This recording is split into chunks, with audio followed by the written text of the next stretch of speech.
Oke, kembali lagi di channel Main Keluar.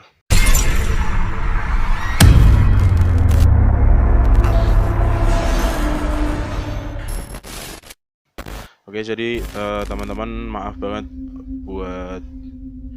banget dari Main Keluar. Emang sudah hampir 2 bulan ini kali ya. Kita nggak bikin video, kita nggak explore juga, kita nggak challenge, kita nggak main game juga di situ. Karena memang musim hujan juga saat ini, dan malah terakhir-terakhir ini kita masih diguncang atau dilanda sama salah satu virus yang sangat membahayakan buat seluruh warga Indonesia terutama ya, bahkan itu di dunia. Makanya program dari pemerintah atau anjuran pemerintah kita buat tetap stay di rumah aja, jaga jarak, safety aja pokoknya. Dan yaitu yang mungkin dari Main Keluar belum bisa buat explore dan main game juga di challenge di luar rumah ya. Oke, mungkin beberapa minggu ke depan kita bakal ada di tempat ini, dan nanti kita bakal membahas. Buat teman-teman juga yang punya cerita, boleh komen di email yang ada di bawah di deskripsi. Nanti kita bacain dan kita membahas saja dulu. Kemarin itu ada salah satu akun Twitter yang menulis itu cerita seorang kuntilanak. Kalau yang suka baca, kalian bisa baca di akun Twitternya @valenzaman, Valen Jacob Zaman ya. Buat teman-teman, sebelum aku bacain ceritanya, jangan lupa subscribe, like, comment, and share video Main Keluar ke teman-teman kalian semua yang banyak. Oke, kita bacain cerita dari @valenzaman. Namanya Lasmi, kuntilanak merah yang jagain adik perempuan gue sejak 2013. Saat dia kuliah di salah satu sekolah di desain di Bandung, Lasmi masih tinggal di pohon mangga di daerah Wastu Kencana. Jadi dia menceritakan tentang sesosok kuntilanak yang bernama Lasmi. Nah, ini kalian bisa lihat fotonya. Aku kasih foto di sini. Yang sebelah kiri itu gambar saat dia masih hidup, dan yang sebelah kanan itu sejak si Lasmi ini jadi kuntilanak sampai saat ini. Ini gambaran dari Valen Jacob ya. Gambar ini diambil barusan banget. Baru kali ini gue beranikan diri ngobrol bareng karena sosok aslinya serem gila. Orang bisa sawan, bahkan sakit kalau lihat dia. Mediumnya adik gue sendiri yang minta dia buat masuk dan cerita. Berarti si sosok Lasmi ini dari cerita si Valen ini ya, sosok Lasmi ini dimasukkan ke dalam tubuhnya adiknya ya, kayak mediasi gitu. Karena si Valen kalau ngelihat atau ngobrol langsung serem banget katanya. Dan dia masukin ke adiknya buat adiknya cerita apa cerita seorang Lasmi ini. Nah, akhirnya adiknya cerita nih. Lasmi dulunya seorang sinden musik Sunda. Suaminya Asep yang jadi pengiring. Mereka menikah muda di umur 12 tahun pada saat zaman penjajahan Belanda, sekitar 100 tahunan dulu. Mereka berdua bertemu di kebun teh, saling suka. Lalu Asep meminang Lasmi nikah dan bekerja sama. Gue sempat heran, mereka kok nikah pas umur masih belia banget. Oh iya, dia nikah umur 12 tahun ya. Lanjut ceritanya Valen ya. Gue sempat heran mereka kok nikah pas umur belia banget. Tapi Lasmi bilang emang zaman itu nikah di umur remaja awal tuh lumrah. Mereka pasangan sederhana, mirip adik dan kakak.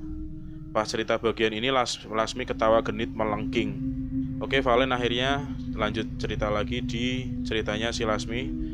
Mereka menikah, menjalani hidup di rumah sederhana di daerah Lembang. Mereka nyinden setiap kali ada khitan dan nikahan. Mereka paling seneng banget pas Belanda nyewa mereka buat meriahin pesta karena dibayarnya tuh cukup mahal, meski nggak menutupi kekejamannya. Nah, ini ada foto Lasmi yang lebih jelas ya, supaya kalian lebih mudah bayanginya. Ini Valen bilang gitu. Bibirnya robek sampai telinga, matanya bolong merah menyala, dan suara ketawanya itu melengking kalau dengar atau auto merinding. Nih gambar dari Valen. Mungkin Valen ini dikasih gambaran dari adiknya yang melakukan mediasi itu ya. Nah, di foto ini doi lagi ongkang-angking kaki di sini. Sekarang lagi main sama teman-teman sesamanya jurik doyan kelayapan emang. Nah, jadi di foto ini katanya si Lasmi ini lagi ongkang-angking kaki di sini. Ongkang-angking tuh kayak ngayun-ngayunin kaki gitu ya. Dia lagi main sama teman-temannya. Jurik doyan kelayapan. Jurik itu kayak hantu atau setan gitu. Akhirnya ini Valen ngetit lagi video pas kenalan tadi sama Lasmi lewat adik gue. Suara gue udah kayak mamah dede versi nahan gemeter. Sebelumnya direkam minta banget ketawanya jangan berisik, takut tetangga denger. Valen itu minta buat si Lasmi itu kalau ketawa jangan kenceng-kenceng ya. Takutnya itu nanti tetangga denger malah pada takut. Ini videonya. Nah, Valen ngetit lagi. Singkat cerita, Lasmi sedih karena 5 tahun pernikahan nggak kunjung dikaruniai anak dan jadi bahan gibah atau julid para tetangga. Si Lasmi teh kunaon nepi ka ayeuna teu boga barudak mandul lain manen. Nah, itu artinya si Lasmi kenapa sampai sekarang nggak punya anak, mandul kali ya. Itu pembahasan dari para tetangganya ya. Lanjut tweet dari Valen lagi. Gue beli rokok dulu ya, malam masih panjang. Lasmi udah mau balik nih ke sini, ada yang mau titip salam. Nah, adiknya Valen ini namanya @araski atau @araskyyy18. Yang gue maksud di awal tweet, kalau mau titip salam ke Lasmi bisa lewat dia. Tuh buat teman-teman yang mau titip salam ke Lasmi bisa langsung tweet ke @araskyyy18. Gue cuman juru bicara aja malam ini. Jadi si Valen Jacob itu dia nangkep ceritanya si Lasmi itu lewat adiknya ngono ya. Nah, jadi sebenarnya yang punya kemampuan itu adiknya, dan Valen cuman menulis atau menyampaikan apa yang dia tangkap dari adiknya. Nah, lanjut. Ini tweet lagi dari Valen. Asep menghibur Lasmi yang sering menangis saat ingin tidur. Asep bilang, udah tenanaon atuh neng muncuk Gusti Allah ayeuna teh dibere momongan kun fayakun kejadi, tapi muncuk Gusti Allah lain ayeuna kita teh tetap berdoa Allah teh moal sare. Ini kita nggak begitu tahu ya, soalnya kita asli Jawa ya. Ini dia bahasanya Sunda. Nah, artinya itu nggak apa-apa neng kalau kata Gusti Allah dikasih anak sekarang kun fayakun jadi, tapi kalau kata Allah belum sekarang kita tetap berdoa Allah nggak tidur. Nah, ini suaminya yang bernama Asep ini menenangkan si Lasmi ya. Lasmi cuman mengangguk dan terus berdoa dalam sujudnya. Dia sering melamun saat melihat ibu-ibu hamil. Lasmi kadang-kadang dengan sopan meminta izin ke ibu-ibu hamil yang dia temui di jalan untuk mengelus perutnya, minta titip doa supaya Lasmi lekas isi atau cepat hamil ya. Lasmi kepingin banget punya anak karena rumahnya kerasa sepi, ditambah gunjingan tetangga yang tiap hari makin menjadi-jadi. Nah, temennya Asep bahkan sampai bilang, Sep deh si kawin deui we ulah jeung si Lasmi bisi wis sia nepi kang maot teu boga momongan. Artinya Sep lu mending kawin lagi, jangan sama si Lasmi. Sampai mati juga gak bakal punya anak. Nah, si Lasmi di belakang gue pas gue ngetik tweet ini barusan, pantas tangan gue panas. Kata adik gue, dia nangis karena ini topik sensitif, tapi dia juga seneng banyak yang nyimak cerita hidupnya. Baru kali katanya karena tiap mau curhat orang keburu kabur. Tapi Asep tetap teguh cintanya sama si Lasmi ini. Mereka terus bekerja dan berdoa dan berusaha menjalani hidup yang makin berat. Pernah suatu kali saat selesai pentas di acara orang Belanda, Lasmi digoda salah satu londo atau orang Belanda ya, yang tahu permasalahannya mereka. Lasmi diajak, siapa tahu jadi atau hamil. Tapi Lasmi gak mau dan dia cuma tersenyum. Dia balas lewat bahasa Belanda, terima kasih Tuhan, tapi saya tidak akan pernah mengkhianati suami saya. Ini jadi suami istri ini benar-benar sangat setia ya. Londo itu tertawa lalu menepuk pantat Lasmi sebelum berlalu. Lasmi tetap tersenyum dan menahan tangis. Gue yang dengernya aja kesel. Valen bilang gitu ya. Insiden itu makin bikin Lasmi terpukul dan merasa dirinya nggak bisa jadi seorang ibu. Sepulangnya di rumah, tangis Lasmi meledak-ledak. Dia terus bertanya dalam hati, apakah benar aku tidak bisa punya seorang anak? Asep memeluknya, menguatkannya, meminta Lasmi tenang. Semua ada waktunya. Nah, Lasmi bilang, kalau kamu memang ingin punya anak, kamu boleh menikah lagi. Aku gak apa-apa, daripada keadaan terus begini, aku gak sanggup. Jadi Lasmi udah kasih kebebasan atau pilihan buat si Asep ini buat nikah lagi. Nah, Asep kaget mendengar kalimat itu terucap. Dia memeluk Lasmi erat, membiarkan Lasmi malam itu menumpahkan sedihnya. Bentar guys, ada gangguan dikit. Poci atau pocong dekat rumah adik gue yang namanya Aryo penasaran nih, diusir dulu ya. Bentar, suka rese ini soalnya gue juga jadi takut. Gue lebih takut Poci ketimbang Kunti. Si Valenya itu dikasih tahu sama adiknya ternyata ada pocong yang pengen ikut, datang pengen ngobrol. Ini gambarnya pocongnya. Nah, rese ini pocong, kudu si Lasmi yang ngusir baru dia cabut. Pocong gabut dasar. Si Lasmi jadi nyanyi kan tuh. Oke, lanjut ya, ini Twitter dari Valen lagi. Setelah itu Lasmi makin mendiam. Asep juga jadi ikutan sedih, gak tahu harus melakukan apa supaya Lasmi bisa bahagia. Ditambah Asep mulai sakit-sakitan karena sering kerja malam, pulangnya pagi. Rumah tangga mereka makin kerasa dingin banget. Akhirnya tahunan mereka berumah tangga di tengah badai yang sedang melanda. Lasmi pun akhirnya hamil. Dia hamil di tahun ke-10 pernikahannya. Awalnya Lasmi gak sadar, dia cuman sering mual dan gampang capek. Lasmi pun menyampaikan kabar gembira ini kepada Asep. Doa mereka berdua terkabul. Saat Lasmi cerita ini ke gue, dia ketawa girang banget. Kebayangkan suaranya malah bikin takut.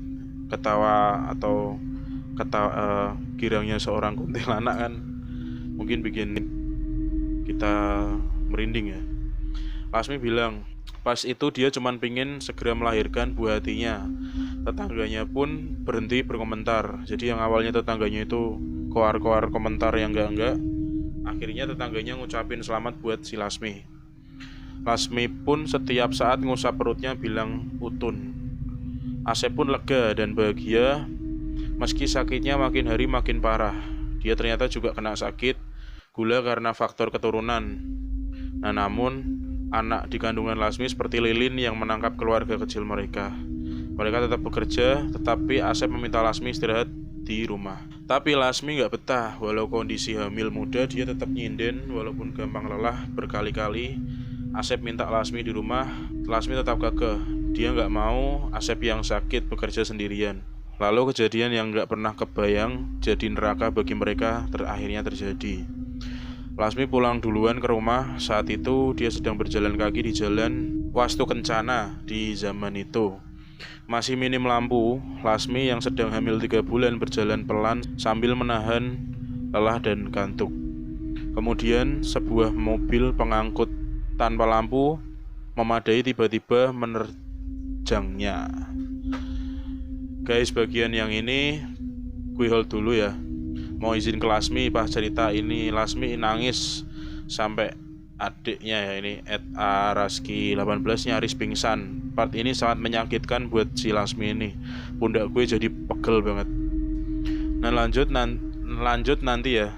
Ini Lasmi katanya lagi ke rumah mertuanya adik gue, ngejagain anaknya dan jurik lain yang suka resek pas malam Jumat. Kalau gue paksain cerita, ya ntar gue diresain sama si Lasmi. Oke ya teman-teman, maaf banget ya tadi kamera mati dengan sendirinya ternyata karena baterainya habis. Dan aku lanjut aja langsung karena ini durasinya udah lumayan panjang ya. Nah, saat mobil pengangkut itu menerjang Lasmi, tubuhnya terseret dan wajahnya menghantam tanah berbatu sampai sejauh 8 meter. Peristiwa tragis itu begitu cepat, tapi Lasmi masih ingat betul rasanya dijemput kematian yang tidak dikehendakinya. Tak ada satupun mata yang menyaksikan kejadian itu. Si sopir itu kaget menyadari telah menabrak seorang wanita, namun temannya sopir malah berkata, si aku mahaya maot ya.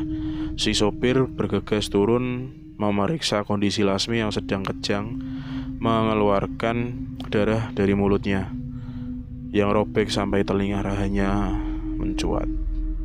Akhirnya, aduh gimana nih, kayaknya meninggal deh. Si supir menelan ludah, dia sontak melirik sekitar, takut ada yang melihat. Kemudian teman si supir ikut turun memeriksa. Kumaha ya, tolongin wa tuh. Menikarunya, Lasmi malah melihat mereka dengan pandangan mengabur. Si supir menarik temannya masuk ke dalam mobil. Temannya sempat tidak setuju, tapi si sopir mengatakan, sia goblok, mun ayu, nenaon teh kumaha. Boga barudak ti imah, buru naik goblok. Lasmi mendengar samar, darah terus mengalir, rasanya sakit, mendahsyat, mulai meremas perutnya. Lasmi hanya bisa menyaksikan mobil yang menabraknya pergi.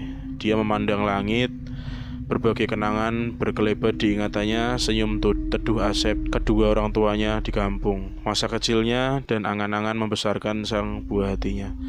Air mata Lasmi berlinang bercampur darah. Nah ini Valen bilang, wait guys, Raski lagi nangis, dengerin Lasmi nangis, dada gue sesek banget. Lasmi bilang, kenapa kematianku seperti ini, Ara? Apakah aku pernah berbuat jahat? Kenapa? Itu kayak sesal dari Lasminya ya. Sayang gue gak bisa dengar suara tangis Lasmi. Gue cuman bisa bayangin betapa pedihnya tangis itu. Darah mengenang kental di tanah, rasanya sakit di wajah, dan perutnya keji meremas tanpa ampun. Lasmi tahu dia akan mati, tapi dia tidak mau kehilangan bayinya. Utun, Lasmi berusaha mengusap perutnya dan tangannya yang patah sekuat tenaga yang sudah raib.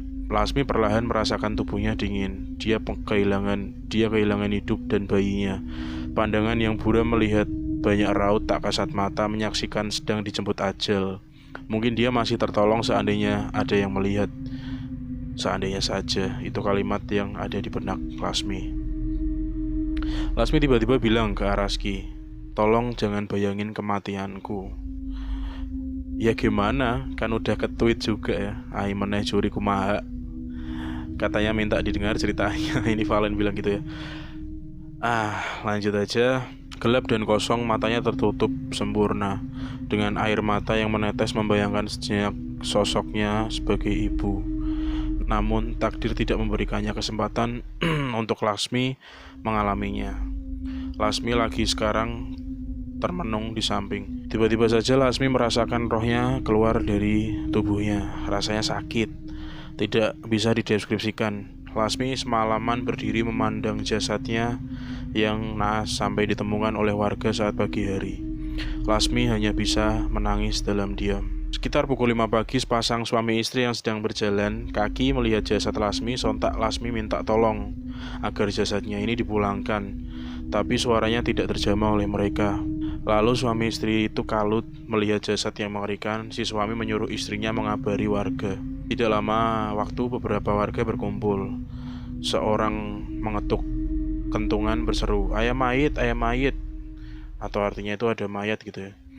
Suasana pun ramai dan tegang. Seorang lainnya kenal dengan Asep. Allahu Akbar, etapa majikannya Asep lain. Dia sadar itu Lasmi karena selendang ciri khas Lasmi saat nyinden. Segeralah dia naik andong ke rumah Asep. Saat itu Asep sedang panik mencari Lasmi di sekitar rumah karena istrinya belum pulang juga. Lasmi pulang duluan, tidak lewat jalan yang biasa Asep dan tim sinden itu lewati. Asep belum tahu Lasmi sudah meninggal, tetapi ketakutannya itu melanda hebat di pikirannya. 1 jam temannya itu sampai ke rumah. Asep sedang duduk di depan, linglung melihat temannya. Asep berdiri. Aya naon gak dia? Ada apa kesini gitu ya? Temannya itu menatap ibu Asep. Iya Sep, kumaha ya? Aya naon? Lasmi tos maot, ucapnya pelan. Asep langsung jatuh berduduk. Asep terisak. Perasaannya hancur seketika dan tubuhnya gemetar. Dia masih belum bisa menerima kabar duka itu. Ya Allah Gusti, kata Asep lirih. Sabar Sep, kumaha orang sabar. Asep menggeleng, Lasmi di mana? Temannya langsung menuntun si Asep ke TKP atau ke tempat kejadiannya itu. Tangis Asep pecah selama menuju lokasi. Dia tidak bisa membayangkan hidupnya setelah ini. Lasmi sudah tiada. Lalu bagaimana dengan nasib jabang bayi yang sekarang lagi dikandungnya? Asep hanya terus berdoa, berharap ada keajaiban. Valen bilang ya, arwah yang penasaran karena urusan duniawinya belum selesai itu memang eksis. Gak apa-apa berbeda pandangan, karena gue gak maksa buat percaya, gue hanya menyampaikan sebuah cerita. Ya itu ya, itu cerita dari Twitter atau tweet dari si Valen Jacob, atau teman-teman bisa searchingnya di akun @valenzaman. Ini tuh sebenarnya cerita ini tuh seperti Peter CS-nya Teh Risa Saraswati. Valen Jacob ini sebenarnya dia nggak bisa ngelihat gitu ya, dia nggak tahu, cuman adiknya yang bisa punya kemampuan, dan akhirnya adiknya memasukkan sosok yang pengen cerita ini ke dalam dirinya buat mediasi. Akhirnya si Valen Jacobnya ini yang menerangkan atau membuat tweet di Twitter. Ya, pesannya dari cerita ini sebenarnya yaitu tadi ya, maksudnya yang pertama kita harus hati-hati dimanapun itu, di kapanpun, karena ajal nggak ada yang pernah tahu kapan kita dijemput, dan terutama di jalan. Dan yang kedua, jangan gampang percaya dengan bisikan jin. Nah, kalau yang diceritain Valen Jacob ini, Valen bilang, kalian mau percaya apa enggak itu terserah, karena Valen cuman menceritakan apa yang dirasakan oleh adiknya dari sesosok Lasmi ini. Dia cuman menceritakan. Buat teman-teman yang ingin baca langsung dan ingin lebih jelas tentang cerita dari Valen Jacob dan tahu komentar-komentar netizen Twitter ya, itu bisa langsung ke Twitternya Valen Zaman. Udah, mungkin sebelum aku tutup, aku minta doanya buat teman-teman semua ya.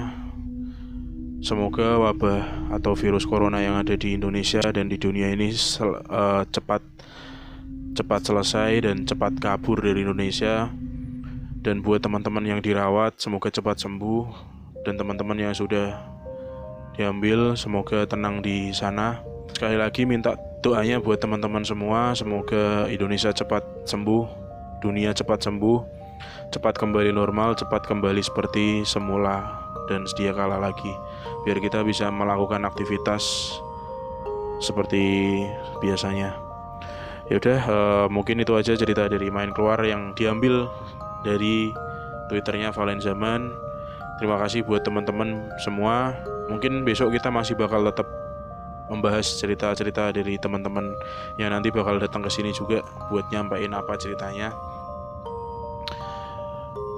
Yaudah, terakhir dari Main Keluar, jangan lupa subscribe, like, comment, and share video Main Keluar ke teman-teman kalian semua, supaya kita terus membuat karya dan video tentang horor. Yaudah gitu aja, thank you.